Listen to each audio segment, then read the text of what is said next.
I have been a school-based SLP for over 25 years. And for 18 of those years, I was in brick and mortar. And my specialty was early childhood special education. Now, with that particular career niche comes a lot of integrated planning, collaboration with teams, push-in therapies, and a whole lot of hands-on. It's very dynamic. And teletherapy, if it is to be successful, relies on a lot of those same dynamics. Truly, good teletherapy relies on bringing loads of energy and animation, even physicality, quick thinking, tools at your fingertips. And that is one of the cornerstones of a solid virtual session is that SLP who is well matched that can bring the energy and kind of reach through that fourth wall of the screen and connect with the students. And I wondered myself at first, how is this going to work? It was something that I feared losing how it feels to provide therapy in-house and engage with the students and be hands-on.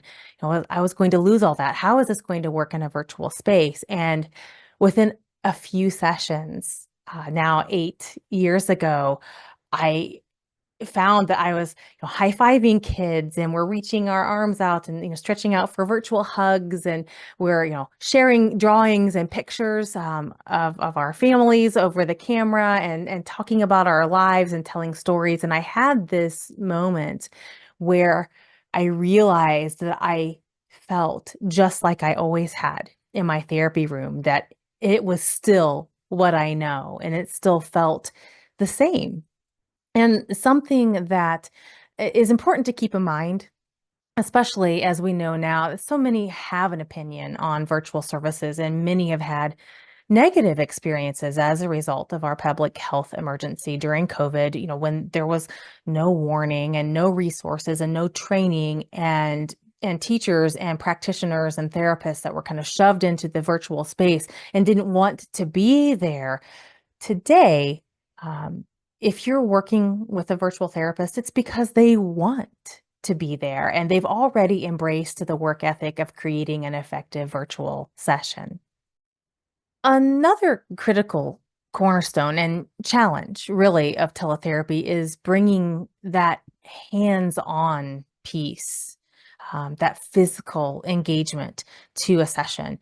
If a student is just sitting there passively, they can be listening and watching, but they're not physically doing anything. They're just an observer. They're not a participant in their session. They're just being talked at. There's no buy-in to what they're doing. And so the importance of using tools and games and activities that students can actually engage with. They can click and drag and manipulate and make things happen while practicing their IEP targets. That's critical. And also a lot of fun. We can do a lot digitally these days and add some extra bells and whistles that you can't even do in-house, like silly sounds and on-screen effects and filters. It just adds a little extra spark of fun in there as well.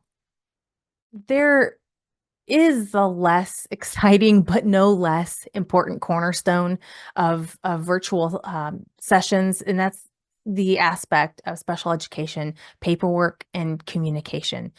It's a lot to juggle in-house. So the extra hurdle of distance and not being in the same building can seem very overwhelming and daunting on both ends. But with the collaborative tools that we have available today, teaming across long distances is easy and actually can improve some of the efficiency. And we've got live documents that allow an SLP and helpers, teachers, school staff, get in there at the same time, work in real time to fill in a schedule. There's email and phone communication, and even the ability to work in a school's IEP and Medicaid billing systems. These are all things that I am able to do and complete from afar because everything has been so digitally integrated now. And a virtual therapist is able to embrace and can do anything that works for the school sites, whether it's preferred with phone or texts, emails, Google Docs. We can use it all to kind of help bridge that gap. Being an independent contractor, I've had the opportunity to deliver virtual sessions with different platforms and in different ways. And there are a lot of choices out there, certainly now. But some will offer more tools and materials and support than others. I think it's important for the schools to know, and for anyone that they are potentially working with, to have an understanding of what that school's pain points and needs are, the kind of support they want, and show them how those needs can be met while providing great services and remaining in compliance. That's really a foundation of a great partnership to get things off the ground. It's part of what I've loved about teletherapy is building a partnership with a school, especially, when there's a school in desperate need of support and services for their students, whether it's a matter of inflated caseloads that their in-house SLPs are just struggling to provide adequate services for. And I get to partner with those in-house SLPs and help meet those caseload woes, or it's a school that has been trying and trying to hire an in-house SLP, and they just can't seem to get or keep a highly qualified person in there. We get to kind of help come in and fill that gap, and in many cases create lasting partnerships. All of my schools this year are returners, and one I've been with for the last 8 years. So those lasting partnerships are absolutely part of the deal.